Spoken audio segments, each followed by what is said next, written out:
नमस्कार साथियों, BPSC TRE 4.0 के लिए पॉलिटी की क्लास में आपका स्वागत है। आज की क्लास में हम आपके लिए एनसीईआरटी 11th क्लास की पुस्तक भारत का संविधान सिद्धांत एवं व्यवहार से अध्याय 9 लेकर आए हैं। और अध्याय 9 के अंतर्गत जो आपका टॉपिक है वो है संविधान एक जीवंत दस्तावेज। और इस पाठ के माध्यम से, अध्याय के माध्यम से हम अनुच्छेद 368 के बारे में समझेंगे। साथ में भारतीय संविधान में जितने भी महत्वपूर्ण संशोधन हुए उनके बारे में जानेंगे। और परीक्षा दृष्टि से आपके लिए बहुत ही महत्वपूर्ण है। पीआरटी से लेकर पीजीटी तक के जितने भी अभ्यर्थी हैं जिनको पॉलिटी से रिलेटेड आपका है, तो आपके लिए क्लास बहुत ही महत्वपूर्ण होने वाली है। यहाँ पर बात करते हैं संविधान एक जीवंत दस्तावेज। तो ये जो टॉपिक है आपका भारत में भारतीय संविधान के अंतर्गत जो संविधान संशोधन होते हैं उसी से रिलेटेड है। तो सबसे पहले आपको ये जानना चाहिए कि अनुच्छेद 368 जो कि भाग 20 में, तो ध्यान रखिएगा कि भाग 20 अनुच्छेद 368 के अंतर्गत संविधान जो है भारतीय संसद को, जो इंडियन पार्लियामेंट है, तो भारतीय संसद को संविधान में संशोधन करने की शक्ति देता है। तो आपसे सिंपल प्रश्न पूछा जा सकता है कि संविधान में संशोधन करने की शक्ति किसके पास है, तो भारतीय संसद को। राज्य की विधानसभा को बिल्कुल भी शक्ति नहीं है इस मामले में, तो ये ध्यान रखिएगा। और अनुच्छेद 368 और भाग 20 याद रखना आपको कि संविधान में संसद जो संशोधन कर सकती है उसके बारे में प्रावधान कहाँ पर दिए गए, तो अनुच्छेद 368 में। अब तक भारतीय संविधान में 106 संवैधानिक संशोधन अधिनियम बन चुके हैं, तो आपको ध्यान रखना है। वैसे तो संशोधन विधेयक की संख्या ज़्यादा है, लेकिन संशोधन अधिनियम जो पारित हो चुके हैं उनकी संख्या 106 है। फिर यहाँ पर बात करते हैं कि अनुच्छेद 368 के अंतर्गत संविधान में संशोधन की प्रक्रिया क्या होनी चाहिए। तो अनुच्छेद 368 के अनुसार संविधान में संशोधन की जो प्रक्रिया है, और ये जो है संविधान संशोधन विधेयक के लिए मान्य होता है। तो जो अब हम प्रक्रिया पढ़ने जा रहे हैं ये संविधान संशोधन विधेयक के लिए महत्वपूर्ण है। तो संविधान संशोधन विधेयक, जिसको हम कॉन्स्टिट्यूशनल अमेंडमेंट बिल बोलते हैं, जब तक राष्ट्रपति साइन न कर दे, जब तक राष्ट्रपति अपनी सहमति न दे दे हस्ताक्षर के माध्यम से, तब तक जो है कोई भी विधेयक रहता है, जो कुछ भी लाया जाता है उसको हम विधेयक बोलते हैं। जब राष्ट्रपति सहमति दे देता, हस्ताक्षर कर देता, तब उसको हम अधिनियम कहते हैं, एक्ट कहते हैं। तो ये आपको फ़र्क पता होना चाहिए कि विधेयक और अधिनियम में फ़र्क क्या है। तो जब तक अंतिम मंजूरी राष्ट्रपति के द्वारा नहीं मिल जाती तब तक विधेयक होता है। क्योंकि संविधान में संशोधन करने से संबंधी विधेयक है, तो इसलिए हम इसको क्या बोलते हैं, संविधान संशोधन विधेयक। आइए संविधान संशोधन विधेयक की प्रक्रिया को समझते हैं। पहला चीज़ क्या आपको ध्यान रखना है कि लोकसभा या राज्यसभा, तो संसद के दोनों सदनों में से किसी भी सदन में संविधान संशोधन विधेयक लाया जा सकता है। तो इस चीज़ को लेकर आपको क्लैरिटी रहनी चाहिए कि संविधान संशोधन से संबंधित किसी भी सदन में, चाहे वो लोकसभा हो चाहे राज्यसभा में हो, विधेयक लाया जा सकता है संविधान संशोधन से संबंधित। तो संविधान संशोधन विधेयक राज्यसभा लोकसभा किसी में भी लाया जा सकता है। फिर बात करते हैं संविधान संशोधन विधेयक होता है उसको जो है मंत्री, यानी सरकार में अगर कोई मंत्री है या फिर कोई निजी सदस्य, निजी सदस्य का मतलब होता है कि जो मंत्री नहीं होता है, ये सत्तारूढ़ पार्टी से भी हो सकता है, विपक्ष से भी हो सकता है। तो निजी सदस्य सत्तारूढ़ पार्टी से भी हो सकते हैं, विपक्ष से भी हो सकते हैं।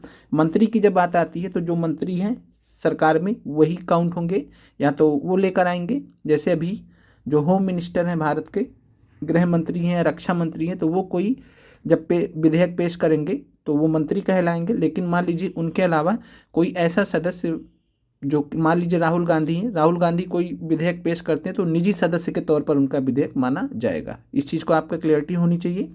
तो विधेयक को मंत्री भी ला सकते हैं या कोई निजी सदस्य द्वारा भी पेश किया जा सकता है, और इसके लिए राष्ट्रपति की पूर्व अनुमति की आवश्यकता नहीं होती है। तो ये भी ध्यान रखिएगा, संविधान संशोधन विधेयक के लिए राष्ट्रपति की पूर्व अनुमति की आवश्यकता नहीं होती है। फिर जो संविधान संशोधन विधेयक होता है उसको प्रत्येक सदन में एक विशेष बहुमत, जिसको हम स्पेशल मेजॉरिटी कहते हैं, के द्वारा पारित किया जाना चाहिए। तो विशेष बहुमत होता कैसे है, तो विशेष बहुमत में सदन की कुल सदस्यता का बहुमत होना चाहिए 50% से अधिक होना चाहिए। 50% से अधिक का मतलब क्या है कि 545 सदस्य हैं संसद में, लोकसभा राज्यसभा। तो यहाँ पर बात करें तो सदन की जो कुल सदस्यता है उसका बहुमत यहाँ पर होना चाहिए। तो 545 जो सदस्य हैं लोकसभा में, उसी का बहुमत लिया जाता है। ये आपको ध्यान रखना है कि लोकसभा के जो बहुमत है उसके अनुसार यहाँ पर देखा जाता है। तो जो विशेष बहुमत का कॉन्सेप्ट है, जब लोकसभा में आएगा तो लोकसभा के हिसाब से देखा जाएगा। जब राज्यसभा में जब यही कानून पहुँचेगा, विधेयक पहुँचेगा, तो राज्यसभा में जो 245 सदस्य हैं, 250 वैसे होते हैं, तो उस हिसाब से देखा जाएगा। अभी हम लोकसभा के हिसाब से समझ रहे हैं, तो लोकसभा में 545 सदस्य होते हैं, तो 273 यहाँ पर सदन की कुल सदस्यता का बहुमत का मतलब हो गया कि 273 सदस्यों का बहुमत प्राप्त होना चाहिए। फिर दूसरा क्राइटेरिया क्या है विशेष बहुमत के लिए? सदन में उपस्थित एवं मतदान करने वाले सदस्यों के 2/3 बहुमत होना चाहिए। तो सदन में जितने भी लोग उपस्थित हैं, तो कम से कम यहाँ पर पहली क्राइटेरिया हो गई कि 273 का बहुमत चाहिए। दूसरा है कि सदन में उपस्थित और मतदान करने वाले सदस्यों का 2/3 बहुमत यहाँ पर होना चाहिए। इसी को हम बोलते हैं विशेष बहुमत। विधेयक को प्रत्येक सदन में पृथक पृथक पारित करना चाहिए, यानी लोकसभा में अलग से विशेष बहुमत से पारित होगा, राज्यसभा में अलग से विशेष बहुमत से पारित होगा। दोनों सदनों के बीच में अगर किसी भी असहमति हो जाती है, यानी कि बात नहीं बनी, पास नहीं हुआ, तो दोनों संसद की दोनों सदनों की संयुक्त बैठक के बारे में कोई भी प्रावधान नहीं है। तो ध्यान रखिएगा, संविधान संशोधन विधेयक से संबंधित ज्वाइंट सिटिंग नहीं बुलाया जा सकता, संविधान जो है संयुक्त बैठक नहीं बुलाया जा सकता राष्ट्रपति के द्वारा। और संयुक्त बैठक का जो प्रावधान है अनुच्छेद 108 में दिया गया है। ये आपको पता होना चाहिए कि अनुच्छेद 108 में संयुक्त बैठक का प्रावधान दिया गया है। फिर यहाँ पर बात करते हैं कि यदि जो संविधान संशोधन विधेयक है संविधान के संघीय प्रावधानों में संशोधन से संबंधित है। संघीय प्रावधान का मतलब हो गया ऐसे प्रावधान जो संघीय ढांचे से संबंधित हैं। जैसे मान लीजिए राष्ट्रपति के से संबंधित जो प्रावधान है उसमें कुछ परिवर्तन करने लगे, तो राष्ट्रपति जो है पूरे संघ का जो है कार्यकारी अध्यक्ष भी होता है। तो इसलिए अगर संविधान के संघीय प्रावधानों में संशोधन से संबंधित होगा कोई भी विधेयक, तो उस केस में क्या करना होगा? आधे राज्यों की विधानसभाओं द्वारा एक साधारण बहुमत अर्थात उपस्थित एवं मतदान करने वाले सदस्यों के संघ के बहुमत से अनुमोदित किया जाना चाहिए। तो यहाँ पर अगर संघीय प्रावधानों से संबंधित होगा संविधान संशोधन विधेयक, तो आधे राज्य हैं भारत के, उनका जो विधानसभा है उनके द्वारा साधारण बहुमत से वहाँ पर पारित होना चाहिए, किया जाना चाहिए। इसके बाद जो है संसद के दोनों सदनों द्वारा विधिवत पारित हो जाए और या फिर राज्य विधानसभा द्वारा अनुमोदित किए जाने के पश्चात जो विधेयक होगा वो राष्ट्रपति के समक्ष उनकी सहमति के लिए प्रस्तुत किया जाता है। राष्ट्रपति को संविधान संशोधन विधेयक पर अपनी सहमति देनी होती है। ये भी आपको ध्यान रखना है कि राष्ट्रपति को हर हालत में संविधान संशोधन विधेयक पर अपनी सहमति देनी होगी। राष्ट्रपति ना तो विधेयक पर अपनी सहमति रोक सकते हैं और ना ही विधेयक को संसद के पुनर्विचार के लिए लौटा सकते हैं। तो संविधान संशोधन विधेयक स्पेशल है, क्योंकि संविधान संशोधन विधेयक पावर देता है जनता के प्रतिनिधियों को कि अगर आप चाहें तो संविधान को परिवर्तित कर सकते हैं, और इसमें राष्ट्रपति जो है रोक नहीं लगा सकता है, सहमति देना ही होगा। और राष्ट्रपति की सहमति के बाद जो संविधान संशोधन विधेयक होता है, सहमति का मतलब होता है कि हस्ताक्षर कर दिया राष्ट्रपति ने, तो जो विधेयक होगा वो संविधान संशोधन अधिनियम का रूप ले लेता है। तो यहाँ पर आपको क्लियर हो गया होगा कि सबसे पहले जो है लोकसभा या राज्यसभा कहीं पर भी किसी भी सदन में विधेयक लाया जा सकता है। विधेयक को मंत्री या निजी सदस्य कोई भी पेश कर सकता है। राष्ट्रपति की पूर्व अनुमति की आवश्यकता नहीं है। विशेष बहुमत से पारित किया जाना चाहिए, अलग अलग पारित किया जाना चाहिए। ज्वाइंट सिटिंग का, संयुक्त बैठक का कॉन्सेप्ट नहीं है संविधान संशोधन विधेयक के लिए। फिर यहाँ पर संसद के दोनों सदनों द्वारा पारित होने के बाद राष्ट्रपति के समक्ष सहमति के लिए जाएगा। राष्ट्रपति उस पर साइन करेगा और मना नहीं कर सकता है। और राष्ट्रपति के सहमति के बाद जो संविधान संशोधन विधेयक होगा वो संविधान संशोधन अधिनियम का रूप ले लेगा। अब आते हैं भारतीय संविधान में संशोधन के प्रकार कौन से हैं। तो संसद के साधारण बहुमत द्वारा संशोधन, सिंपल मेजॉरिटी जिसको बोलते हैं। तो जो संसद का साधारण बहुमत के द्वारा संशोधन होता है, तो ये ध्यान रखिएगा अनुच्छेद 368 से बाहर है।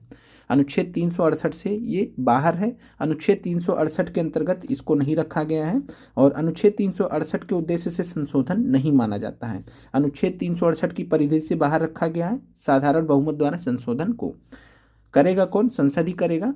और साधारण बहुमत का मतलब होता है कि विधि द्वारा कोई कानून, ठीक है, कानून बना लिया, बाई लॉ कानून बना लिया, उसी को हम बोलते हैं।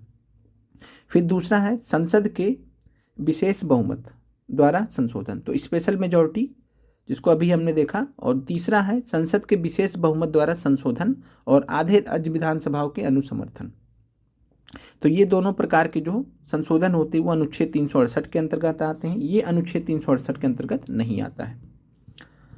फिर यहाँ पर बात करते हैं तो भारतीय संविधान के अनुच्छेद 368 में विशेष बहुमत के अंतर्गत दो प्रकार के संशोधनों का प्रावधान है। संसद के विशेष बहुमत द्वारा, तो सदन की कुल सदस्यता का 50% उपस्थित और मतदान करने वाले 2/3 सदस्य का बहुमत होना चाहिए। फिर दूसरा क्या है, संसद के विशेष बहुमत द्वारा और आधे राज्यों के साधारण बहुमत द्वारा, और जो आधे राज्य के जो विधानसभाएं रहेंगी तो वो साधारण बहुमत के द्वारा भी ये पास कर सकते हैं।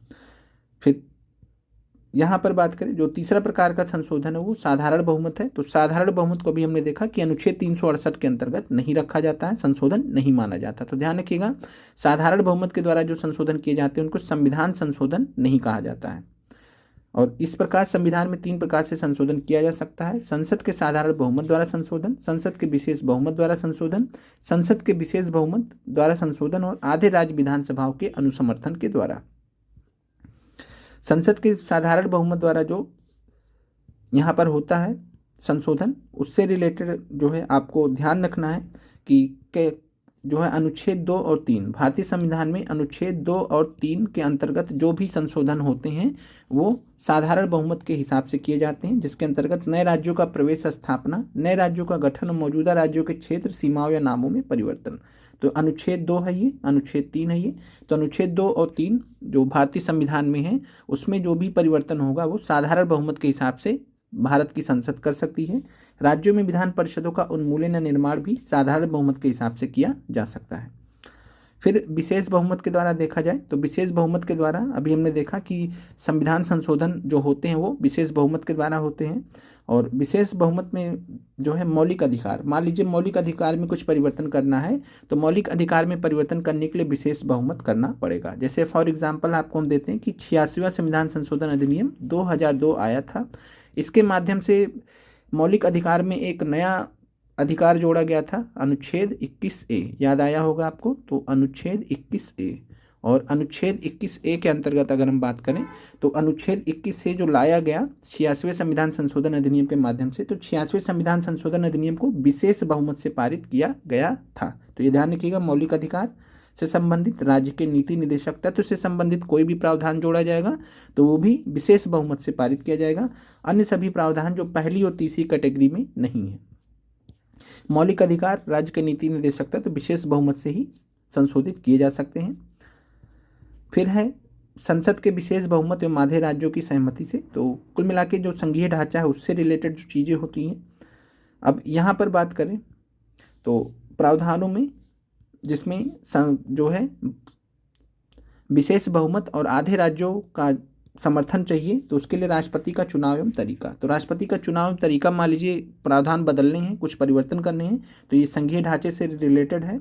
तो राष्ट्रपति का चुनाव एवं तरीका ये जो है कुल मिलाकर इसके लिए विशेष बहुमत प्लस आधे राज्यों का अनुसमर्थन के द्वारा इसको किया जाना चाहिए। फिर संघ और राज्यों की कार्यकारी शक्ति का अगर विस्तार किया जा रहा है, उच्चतम न्यायालय और उच्चतम न्यायालय से संबंधित प्रावधान किए जा रहे हैं तो इसके लिए विशेष बहुमत प्लस आधे राज्यों का अनुसमर्थन चाहिए होगा। फिर भारतीय संविधान की मूल संरचना। तो मूल संरचना की जो बात है तो मूल संरचना का मतलब क्या होता है कि 1967 से लेकर 1973 तक भारतीय संविधान में परिवर्तन से लेकर संशोधन को लेकर जो भारत की न्यायपालिका है, सुप्रीम कोर्ट है, हाई कोर्ट है, और साथ में जो भारत की संसद है उसके बीच में बहुत बड़ा विरोधाभास चल रहा था। संसद जो है कह रही थी अपने कानूनों के माध्यम से कि संसद कुछ भी परिवर्तित कर सकती है। सुप्रीम कोर्ट बार बार वहाँ पर जो है रोक लगा रहा था कि आप ऐसा नहीं कर सकते, ऐसा नहीं कर सकते। फाइनली अंतिम रूप से केशवानंद भारती का एक केस आता है 1973 में, केशवानंद भारती मामला 1973 में। तो केशवानंद भारती वाद मामले में 1973 में भारतीय संविधान की मूल संरचना, बेसिक स्ट्रक्चर डॉक्ट्रिन का कॉन्सेप्ट लाया सुप्रीम कोर्ट ने। जरूरत क्या पड़ी थी इसकी, तो सर्वोच्च न्यायालय द्वारा ऐतिहासिक केशवानंद भारती मामले में स्थापित किया गया था। तो इसके बारे में आपको ध्यान रखना है कि मूल ढांचे का जो सिद्धांत है वो केशवानंद भारती मामले में सुप्रीम कोर्ट द्वारा ये दिया गया था। संविधान में इसका कोई भी वर्णन नहीं है। मूल ढांचे का जो सिद्धांत है संसद की संशोधन शक्ति पर एक सीमा लगाता है, सीमा अंकित करता है, यानी रोक लगाता है, एक लिमिट लगाता है। और यह सुनिश्चित करने का प्रयास करता है कि संविधान की अंतर्निहित रूपरेखा, सिद्धांत और मौलिक लोकाचार की भावना संरक्षित रहे। तो कुल मिलाकर यही है कि जो संविधान का जो मूल ढांचा है, जो संविधान की जो मूल बातें हैं, संविधान जिन दर्शन पर बना हुआ है, संविधान जिन अवधारणाओं पर बना हुआ है, यानी जो बहुत ही मूलभूत चीज़ें हैं संविधान की, वो डिस्टर्ब ना हो, तो उसी को बचाने के लिए मूल ढांचे का सिद्धांत यहाँ पर सुप्रीम कोर्ट द्वारा लाया गया था। कब लाया गया था? तो केशवानंद भारती मामले में 1973 में। भारतीय संविधान में महत्वपूर्ण संशोधन देख लेते हैं। तो प्रथम संविधान संशोधन अधिनियम आया था 1951 में, जवाहरलाल नेहरू के समय में आया था, जब पीएम थे जवाहरलाल नेहरू। तो आपसे प्रश्न पूछा जा सकता है कि प्रथम संविधान संशोधन अधिनियम के पारित होने पर भारत के प्रधानमंत्री कौन थे? तो जवाहरलाल नेहरू। और इस संविधान संशोधन के माध्यम से संविधान में 9वीं अनुसूची को जोड़ा गया था, 9th शेड्यूल को जोड़ा गया था।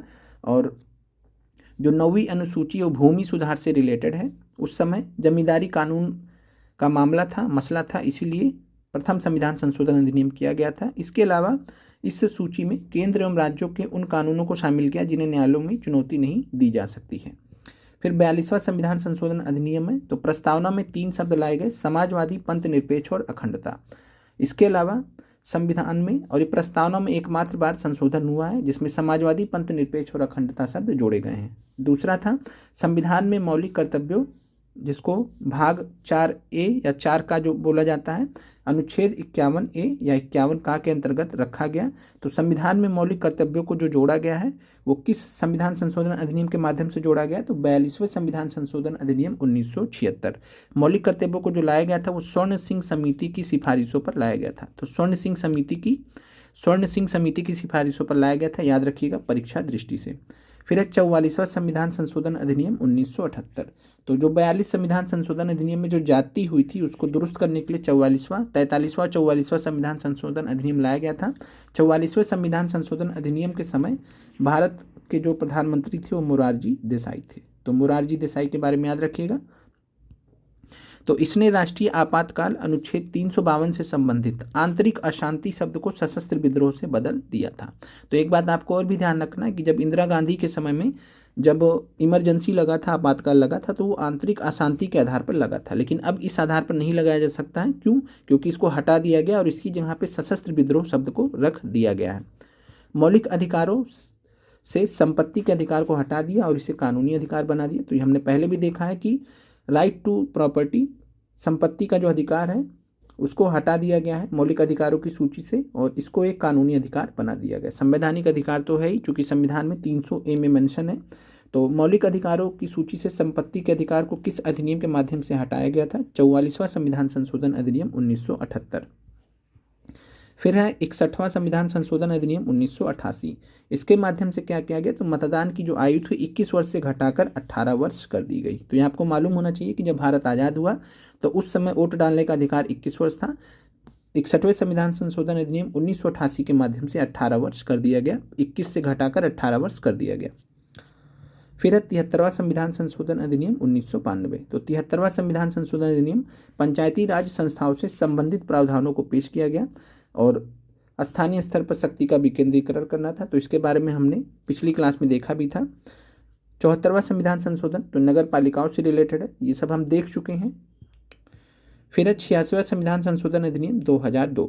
इसके अंतर्गत जो है प्रावधान किया गया कि जो राज्य होगा 6 से 14 वर्ष के सभी बच्चों को निःशुल्क और अनिवार्य शिक्षा प्रदान करेगा। 6 से 14 वर्ष के जो बच्चे होंगे अनुच्छेद 21A के अंतर्गत, यानी 6 से 14 वर्ष के जो बच्चे हैं उनका मौलिक अधिकार है कि आप जो है फ्री में निःशुल्क में पढ़ सकते हैं। तो अनुच्छेद 21A के अंतर्गत रखा गया 6 से 14 वर्ष के बच्चों का। और साथ में 86वें संविधान संशोधन अधिनियम 2002 के माध्यम से अनुच्छेद 51A में जो कि मौलिक कर्तव्यों से रिलेटेड है, तो अनुच्छेद 51A में जो 11वें नंबर का मौलिक कर्तव्य जोड़ा गया है वो इसी से रिलेटेड है कि 6 से 14 साल के जो बच्चे होंगे उनको पढ़ाने के लिए जो जिम्मेदारी होगी उनके अभिभावक की होगी, उनके माता पिता की होगी। तो उनका मौलिक कर्तव्य होगा माता पिता की कि बच्चों को 6 से 14 साल के बच्चों को निःशुल्क शिक्षा के लिए भेजें। तो ये 11वें नंबर का मौलिक कर्तव्य था जो 86वें संविधान संशोधन अधिनियम से जोड़ा गया था। 42वें संविधान संशोधन अधिनियम के माध्यम से जो मौलिक कर्तव्य जोड़े गए थे उसमें केवल 10 ही थे। तो 11वां किसके माध्यम से आया था? 86वें संविधान संशोधन अधिनियम 2002 के माध्यम से। फिर है 97 नंबर का जो संविधान संशोधन अधिनियम था, तो 97th कॉन्स्टिट्यूशनल अमेंडमेंट एक्ट 2011 में आया था। सरकारी समितियों को सहकारी समितियों को जो कोऑपरेटिव सोसाइटी बोलते हैं, तो कोऑपरेटिव सोसाइटी से रिलेटेड जो संशोधन हुआ है, तो कोऑपरेटिव सोसाइटी सहकारी समितियों को संवैधानिक दर्जा और संरक्षण दिया गया 97वें संविधान संशोधन अधिनियम के माध्यम से। फिर है 101 नंबर का, तो 101 नंबर का जो संविधान संशोधन अधिनियम जीएसटी से रिलेटेड है, गुड एंड सर्विसेज टैक्स से रिलेटेड है। 102 नंबर का संविधान संशोधन अधिनियम पिछड़े वर्ग के लिए राष्ट्रीय आयोग को संवैधानिक दर्जा प्रदान किया इसने, तो पिछड़े वर्गों के लिए राष्ट्रीय आयोग, तो national commission for backward classes के लिए ये रिलेटेड है। फिर है 103 नंबर का संविधान संशोधन अधिनियम, तो आर्थिक रूप से कमजोर ईडब्ल्यूएस कैटेगरी के जो अभ्यर्थी हैं 10% आरक्षण का प्रावधान प्रदान करता है। और इतनी सी बात जो है बिहार शिक्षा विभाग और बीपीएससी को नहीं समझ में आया, इस बार ईडब्ल्यूएस का फेर कर दिया गया। पीआरटी का जब आया था तो 4.6% अभ्यर्थियों को ही आरक्षण दिया गया कुल सीटों के मुकाबले, समझ से परे था ये। साथ में जो अन्य वर्ग के अभ्यर्थी थे उसमें भी बहुत हेरफेर था, जैसे BC2 फीमेल कैटेगरी की सीटें कम कर दी गई, तो ये सारी चीज़ें थी। खैर आगे बढ़ते हैं। 104 नंबर का जो संविधान संशोधन अधिनियम था 2020 में लोकसभा और राज्य विधानसभाओं में अनुसूचित जातियों और अनुसूचित जनजातियों के सदस्यों के लिए 25 जनवरी 2030 तक सीटों के आरक्षण का प्रावधान किया। तो जो 10 साल संविधान जब बना था तो ये बोला गया कि जो आरक्षण रहेगा कितने साल के लिए रहेगा? 10 साल के लिए, और हर 10 साल पर इसको जो है एक संविधान संशोधन के माध्यम से 10 साल के लिए बढ़ा दिया जाता है, और यही किया गया 2020 में। तो 2020 104 संविधान संशोधन अधिनियम 2020 के माध्यम से लोकसभा और राज्य विधानसभाओं में अनुसूचित जाति और अनुसूचित जनजातियों के सदस्यों के लिए 25 जनवरी 2030 तक सीटों के आरक्षण को बढ़ा दिया गया है। फिर जब ये समय आएगा तो 10 साल के लिए और बढ़ा दिया जाएगा। इस तरीके से आरक्षण दिया जाता है, हर 10 साल पे बढ़ाया जाता है। चलिए आगे बढ़ते हैं। 105 नंबर का संविधान संशोधन अधिनियम है 2021 में।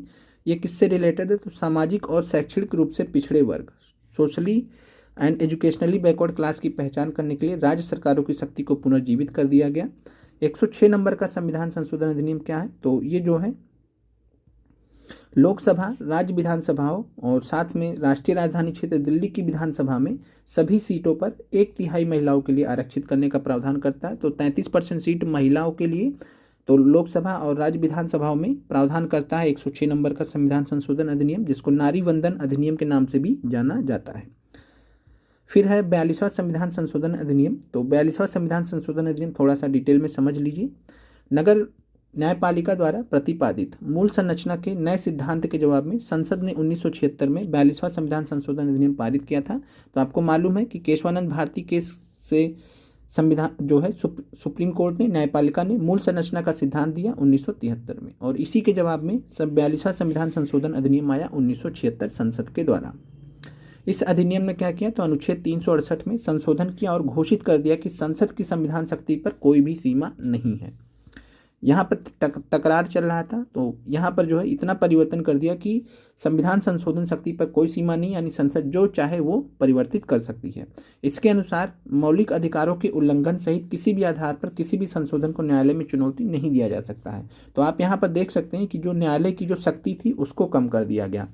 तो यहाँ पर जो संसद की सर्वोच्चता स्थापित करने का प्रयास किया गया, संसद की सर्वोच्चता स्थापित करने का प्रयास किया गया। इसीलिए एक प्रश्न आपसे पीआरटी में पूछा गया था कि किस संविधान संशोधन ने जो है भारत की न्यायपालिका को संसद के अधीन लाकर खड़ा कर दिया था? तो आंसर था 42वां संविधान संशोधन अधिनियम। फिर आगे बढ़ते हैं। जो 42वां संविधान संशोधन अधिनियम है, इसके माध्यम से अनुच्छेद 39A, 43 से 48 से 3 अनुच्छेद नीति निर्देशक तत्व में जोड़े गए हैं। साथ में राष्ट्रपति को मंत्रिपरिषद की सलाह के अनुसार कार्य करने के लिए इसमें बोला गया है। फिर न्यायालय को संसद के अधीन ला खड़ा किया इस 42वें संविधान संशोधन अधिनियम ने। फिर यहाँ पर बात करते हैं संविधान संशोधन जो है 4 आपको जो प्रमुख रूप से जो कि नई अनुसूचियों, संविधान में 8 अनुसूची पहले होती थी, अभी 12 है। तो 9वीं, 10वीं, 11वीं, 12वीं जो अनुसूची आई है वो संविधान संशोधन के माध्यम से आई है। तो प्रथम संविधान संशोधन अधिनियम 1951 के माध्यम से 9वीं अनुसूची जोड़ी गई है, भूमि सुधार से संबंधित। 52वां संविधान संशोधन अधिनियम 1985 है, तो इससे 10वीं अनुसूची जोड़ी गई है, दल बदल से संबंधित। 73वां संविधान संशोधन अधिनियम 1992 है, तो इसके माध्यम से 11वीं अनुसूची जोड़ी गई है पंचायती राज से। फिर 74वां संविधान संशोधन अधिनियम 1992 12वीं अनुसूची जोड़ी गई है, जो कि नगर पालिका से रिलेटेड है। फिर है जो कुछ बचे रह गए हैं, जो महत्वपूर्ण संविधान संशोधन जो भी रह गए उनको कवर कर लेते हैं। तो 7वां संविधान संशोधन अधिनियम 1956 में आया था, इसको हम राज्य पुनर्गठन अधिनियम 1956 भी कहते हैं। इसके माध्यम से राज्य पुनर्गठन आयोग, जो कि फजल अली के अध्यक्षता में बना था, तो राज्य पुनर्गठन आयोग के सुझाव को लागू किया गया यहाँ पर। और इसके तहत ध्यान रखिएगा 7वें संविधान संशोधन अधिनियम 1956 के माध्यम से या राज्य पुनर्गठन अधिनियम 1956 के माध्यम से नवंबर 1956 में भारत देश को 14 राज्यों और 6 केंद्र शासित प्रदेशों में बांट दिया गया। तो 14 राज्यों और 6 केंद्र शासित प्रदेशों में किस अधिनियम के माध्यम से बांटा गया था? तो 7वें संविधान संशोधन अधिनियम 1956, जिसको राज्य पुनर्गठन अधिनियम 1956 भी कहा जाता है। फिर आते हैं 21वां संविधान संशोधन अधिनियम 1967। तो सिंधी को, जो सिंधी भाषा है, तो सिंधी भाषा को 8वीं अनुसूची में 15वीं भाषा के रूप में शामिल किया गया था। फिर है 38वां संविधान संशोधन 1975। तो इसके माध्यम से राष्ट्रपति और राज्यपाल की अध्यादेश शक्तियों को बढ़ाया गया था। आपातकाल की घोषणाओं पर न्यायिक समीक्षा पर रोक लगा दिया गया था। आपातकाल के समय ये सारे कानून थे। 38वां संविधान संशोधन अधिनियम आपातकाल के समय, तो इसलिए जो है संसद को मजबूती प्रदान कर रहा था, इसीलिए न्यायिक समीक्षा पर रोक लगा रहा था। फिर है 39वां संविधान संशोधन अधिनियम 1975। तो 39वां संविधान संशोधन अधिनियम 1975 जो आया था, इसका पृष्ठभूमि क्या था? तो इलाहाबाद हाई कोर्ट ने इंदिरा गांधी, जो कि भारत की प्रधानमंत्री थी, तो इंदिरा गांधी का जो कैंडिडेचर रद्द कर दिया गया था, तो इसीलिए जो है इंदिरा गांधी ने क्या किया, राष्ट्रपति, उपराष्ट्रपति, प्रधानमंत्री और लोकसभा अध्यक्ष के चुनाव को भारतीय न्यायपालिका की जांच से ही बाहर कर दिया। कि चूंकि इलाहाबाद हाई कोर्ट ने क्या किया था, इंदिरा गांधी का जो पीएम कैंडिडेचर उसको रद्द कर दिया था, केस चल रहा था, और उसमें जो है, और उसी को मतलब उसी के विरोध में 39वां संविधान संशोधन अधिनियम 1975 लाया गया। तो 38 और 39 दोनों ही आपातकाल के समय में है। 42वां संविधान संशोधन भी आपातकाल के दौरान लाया गया, इसीलिए 38, 39 और 42 ये बहुत ही विवादास्पद रहे हैं। बाद में इनमें जो भी त्रुटियां थी, इनको 43वें और 44वें संविधान संशोधन के माध्यम से जब मोरारजी देसाई की सरकार आती है तो इनको दुरुस्त करती है। फिर है 69 संविधान संशोधन अधिनियम 1991। तो 69 संविधान संशोधन अधिनियम 1991 के माध्यम से दिल्ली केंद्र शासित प्रदेश को राष्ट्रीय राजधानी क्षेत्र का दर्जा दिया गया, नेशनल कैपिटल टेरिटरी का दर्जा दिया गया। दिल्ली के लिए 70 सदस्यों की विधानसभा और 7 सदस्यों के मंत्रिपरिषद का गठन किया गया। तो यहाँ पे आपको ध्यान रखना है कि जो रूल है 91 संविधान संशोधन अधिनियम के माध्यम से कि 15% से ज़्यादा नहीं होना चाहिए, तो यहाँ 15% का कॉन्सेप्ट नहीं लगता, क्योंकि जब आप 70 का 15% लेंगे तो 10 से 11 के बीच में जाएगा, 10.5। तो लेकिन यहाँ पर एक्सेप्शन है, विधानसभा में मंत्रिपरिषद की संख्या कितनी होनी चाहिए? 7। तो मुख्यमंत्री को लेकर 7 लोग होने चाहिए। तो 70 सदस्यों की विधानसभा, 7 सदस्यों की मंत्रिपरिषद का गठन किया गया 69वें संविधान संशोधन अधिनियम 1991 के माध्यम से। फिर आते हैं 70 संविधान संशोधन अधिनियम। तो 70 नंबर का जो संविधान संशोधन अधिनियम था, इसके माध्यम से एनसीटी दिल्ली केंद्र शासित प्रदेश और पुडुचेरी केंद्र शासित प्रदेश की जो विधानसभाएं थी, उनको राष्ट्रपति चुनाव के लिए निर्वाचक मंडल में शामिल किया गया था। हमने आपको इसको पहले भी बताया है कि जो राष्ट्रपति का निर्वाचक मंडल है, उसमें जो है लोकसभा और राज्यसभा के निर्वाचित सदस्य आते हैं, राज्य विधानसभाओं के निर्वाचित सदस्य आते हैं। इसके अलावा दिल्ली और पुडुचेरी की विधानसभाओं के जो निर्वाचित सदस्य वो भी आते हैं। तो दिल्ली और पुडुचेरी को कब शामिल किया गया था राष्ट्रपति चुनाव के निर्वाचक मंडल में? तो 17वें संविधान संशोधन अधिनियम 1992 के माध्यम से। फिर है 71 नंबर का संविधान संशोधन अधिनियम 1992। कोंकणी, मणिपुरी और नेपाली को 8वीं अनुसूची में शामिल किया गया। 15वें नंबर पे सिंधी को शामिल किया गया था, अभी हमने देखा था। 61वें संविधान संशोधन अधिनियम के माध्यम से 71वें से क्या किया गया? कोंकणी, मणिपुरी और नेपाली को। तो 15 और 3 18 यहाँ पर हो गए, 15 16। 15वें नंबर पे सिंधी था, 16वां 17 18, तो 18 ये हो गए 8वीं अनुसूची में। फिर 91 संविधान संशोधन अधिनियम 2003 के माध्यम से क्या किया गया? केंद्रीय मंत्रिपरिषद जो होती है, तो केंद्रीय मंत्रिपरिषद यानी प्रधानमंत्री नरेंद्र मोदी को लेकर जो संख्या है, लोकसभा के कुल सदस्यों की संख्या के 15% तक सीमित कर दी गई। तो अभी के डेट में क्या है कि 15% से ज़्यादा नहीं हो सकता। तो 545 का 15%, उससे ज़्यादा नहीं हो सकता। 81 सीट के आसपास ये बनता है, तो 81 सीट से ज़्यादा नहीं होना चाहिए। कहने का मतलब है 81 से ज़्यादा जो है मंत्रिपरिषद की जो एक सीमा है कि मंत्रिपरिषद जो है 81 से ज़्यादा नहीं होना चाहिए। तो केंद्रीय मंत्रियों की संख्या या मंत्रिपरिषद की जो संख्या है में मंत्रियों की संख्या लोकसभा के कुल सदस्यों की संख्या के 15% तक सीमित कर दी गई। और राज्य में बात करें तो राज्य में भी यही नियम लागू कर दिया गया 91 संविधान संशोधन अधिनियम के माध्यम से कि राज्य की जो मंत्रिपरिषद होगी तो मुख्यमंत्री सहित मंत्रियों की कुल संख्या राज्य विधानसभा की कुल संख्या के 15% से अधिक नहीं हो सकती है। तो यहाँ पर हमने आपको बता दिया कि जैसे प्रधानमंत्री और मंत्रिपरिषद है, केंद्रीय मंत्रिपरिषद है, तो उनकी जो संख्या है टोटल 15% से ज़्यादा नहीं हो सकती। जैसे अभी प्रधानमंत्री मोदी हैं तो उनको और उनके मंत्रिपरिषद के सदस्यों को मिलाकर, मंत्रियों को मिलाकर 15% से अधिक नहीं हो सकते लोकसभा से। वैसे राज्यों में तो राज्य की विधानसभा के अकॉर्डिंग 15% से अधिक नहीं हो सकते। फिर आते हैं 92 नंबर का संविधान संशोधन अधिनियम 2003, बोडो डोगरी मैथिली संथाली। टोटल 22 हो गए यहाँ पर, पहले 18 थे, 4 और जुड़े, तो बोडो डोगरी मैथिली संथाली को 8वीं अनुसूची में भाषाओं के रूप में शामिल किया गया। तो 8वीं अनुसूची में टोटल 22 भाषाएं होगी 92 संविधान संशोधन अधिनियम 2003 के माध्यम से। चलिए अब आते हैं संविधान एवं जीवन दस्तावेज, जो भी यहाँ पर बचा है इसको देख लेते हैं। तो एक यहाँ पर फैक्ट है, वर्ल्ड हिस्ट्री के लिए फैक्ट है, जो वर्ल्ड हिस्ट्री वाले स्टूडेंट्स हैं। क्रांति जब हुई थी फ्रांस में 1789 में, 1793 में संविधान बना था। प्रथम फ्रांसीसी गणतंत्र कहा जाता है 1793 में जो नया संविधान बना। 1848 में दूसरा संविधान लागू हुआ था और जिसको दूसरा फ्रांसीसी गणतंत्र बोला गया। तो परीक्षा दृष्टि से याद रखिएगा। भारतीय संविधान, अब आते हैं वापस, भारतीय संविधान को 26 नवंबर 1949 को अंगीकृत किया गया, मालूम आप सभी को। संविधान को 26 जनवरी 1950 को औपचारिक रूप से लागू किया गया। फिर संविधान में संशोधन कैसे किया जाता है तो हमने देखा कि अनुच्छेद 368 के अंतर्गत भाग 20 में, संविधान के भाग 20 में अनुच्छेद 368 के अंतर्गत संशोधन किया जा सकता है। कौन कर सकता है तो संसद अपनी संवैधानिक शक्ति के द्वारा और इस अनुच्छेद में वर्णित प्रक्रिया के अनुसार संविधान में नए उपबंध कर सकती है, पहले से विद्यमान उपबंधों को बदल सकती है, हटा सकती है, जिसको संविधान में संशोधन बोला जाता है। तो संविधान में संशोधन 368 के अंतर्गत कौन कर सकता है, संसद कर सकती है। कौन सी संसद, भारत की संसद।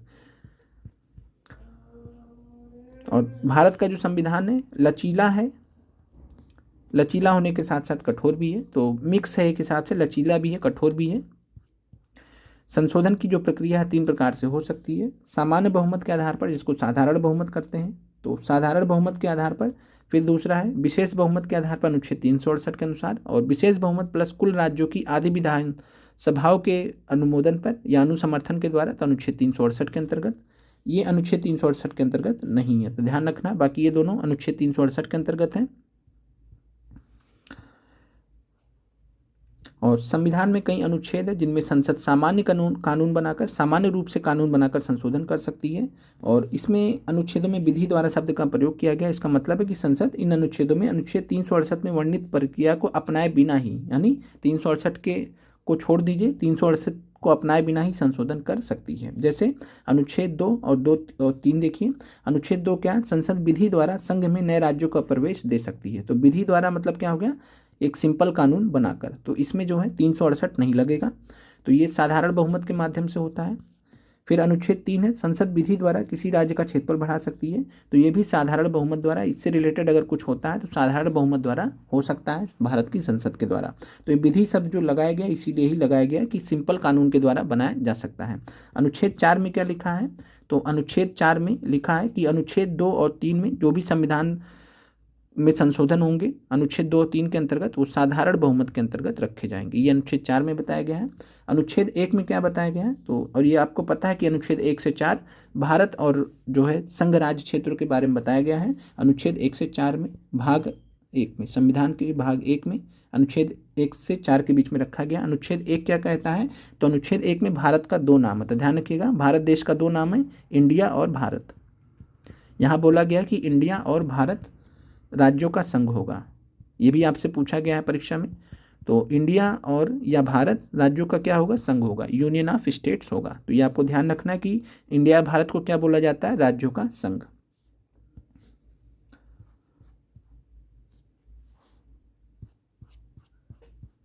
फिर यहाँ पर बात करते हैं, ये सारी चीज़ें आप एक बार देख लीजिएगा, हमने डिस्कस कर लिया है ऑलरेडी।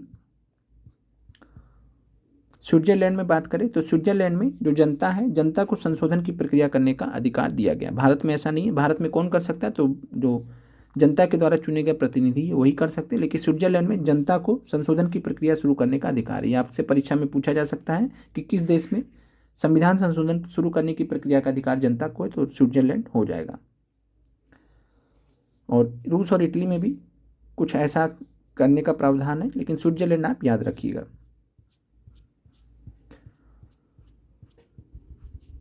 संविधान में संशोधन किए गए तो यहाँ 103 लिखा, चूंकि अपडेट नहीं किया गया तो 106 आपको मालूम है, सारा बता दिया गया आपको। संशोधनों की विषय वस्तु क्या रही, तो यहाँ पर 15वां संविधान संशोधन अधिनियम बताया गया है। 15वें संविधान संशोधन अधिनियम के माध्यम से उच्च न्यायालय के न्यायाधीशों की सेवानिवृत्ति यानी रिटायर होने की जो आयु सीमा है 60 से बढ़ाकर 62 वर्ष कर दी गई। तो आपसे परीक्षा में पूछा जा सकता है, चूंकि एनसीईआरटी में दिया गया है कि उच्च न्यायालय के न्यायाधीशों की सेवानिवृत्ति की आयु को 62 कब कर दिया गया, 60 से बढ़ाकर 62 कब कर दिया गया, तो 15वें संविधान संशोधन अधिनियम के माध्यम से। साथ में सर्वोच्च न्यायालय के न्यायाधीशों का वेतन बढ़ाने संबंधी संशोधन कब किया गया, तो 54वें संविधान संशोधन अधिनियम के माध्यम से। बाकी आरक्षण वाला हमने देख लिया है कि जो है आरक्षण को 104 संविधान संशोधन अधिनियम के माध्यम से 10 साल के लिए बढ़ा दिया गया है, और मूल उपबंध में भी 10 वर्ष की अवधि के लिए कहा गया था। फिर यहाँ पर बात है कि संविधान में माना गया था कि हमारी संसदीय व्यवस्था में राष्ट्रपति सामान्यतः मंत्रिपरिषद की सलाह के अनुसार कार्य करेगा। इस संबंध में एक संशोधन किया गया और अनुच्छेद 74 में स्पष्ट किया गया कि मंत्रिपरिषद की सलाह राष्ट्रपति के लिए बाध्यकारी होगी, और ये किया गया था 42वें संविधान संशोधन अधिनियम के माध्यम से। 44वें संविधान संशोधन अधिनियम के माध्यम से क्या किया गया कि राष्ट्रपति एक बार जो है भेज सकता है कि राष्ट्रपति 44वें संविधान संशोधन ने एक सुविधा कर दिया कि अगर मंत्रिपरिषद से कुछ भेजा जा रहा है सलाह राष्ट्रपति को, तो राष्ट्रपति एक बार पुनर्विचार के लिए भेज सकता है, और एक बार पुनर्विचार के लिए भेजा, वापस से मंत्रिपरिषद ने वही सलाह दे दी तो राष्ट्रपति को मानना पड़ता है। तो कुल मिलाकर मंत्रिपरिषद की सलाह राष्ट्रपति के लिए बाध्यकारी है। 42वें संविधान संशोधन ने स्ट्रेट फॉरवर्ड बोला, 44वें ने कहा कि नहीं, पुनर्विचार करने के लिए आप एक बार भेज सकते हैं।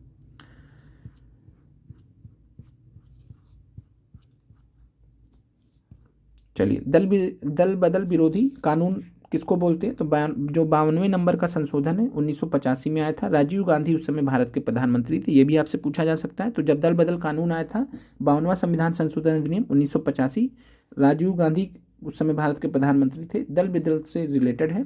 इसके बारे में हमने देखा कि 10वां अनुसूची जोड़ा गया था। चलिए, 91वें संविधान संशोधन भी देख चुके हैं, 61 नंबर का भी देख चुके हैं जिसमें मताधिकार की आयु को 21 से 18 वर्ष कर दिया गया।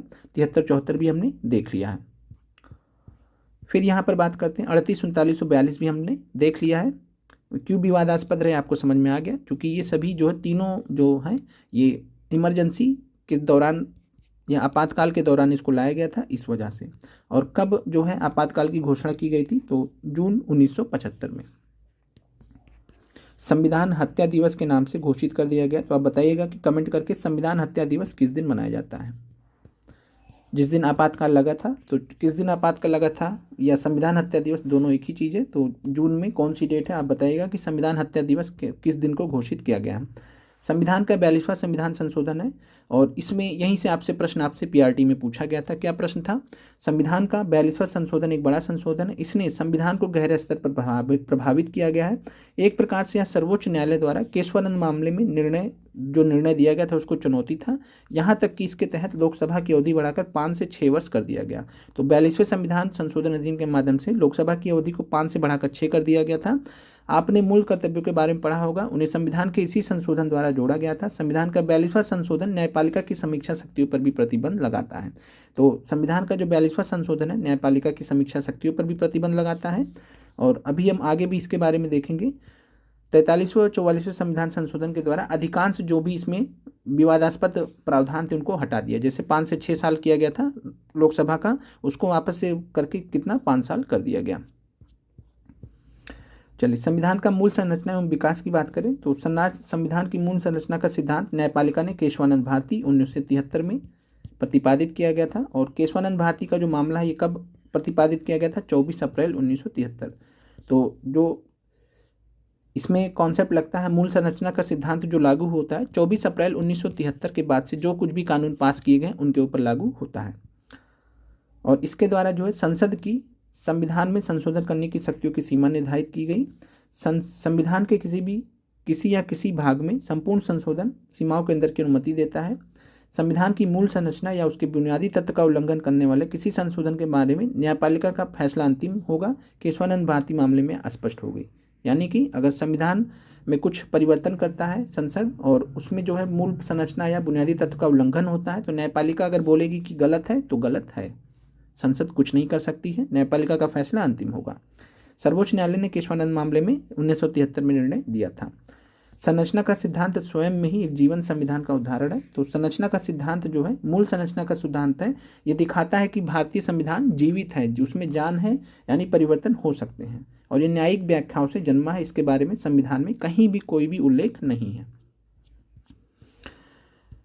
संविधान की समीक्षा से रिलेटेड 2000 में भारत सरकार ने उच्चतम न्यायालय के सेवानिवृत्त मुख्य न्यायाधीश थे श्री वेंकट चलैया के अध्यक्ष में एक आयोग नियुक्त किया था। तो ये वेंकट चलैया आयोग ध्यान रखिएगा किससे रिलेटेड है, तो संविधान की समीक्षा से रिलेटेड 2000 में आया था।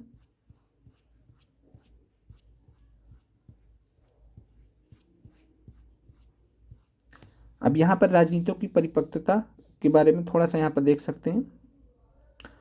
1967 से 73 के दौरान पैदा हुए कटु विरोधाभासों के दौरान संसद तथा कार्यपालिका में एक संतुलित तथा दीर्घकालीन समाधान की आवश्यकता को महसूस किया गया।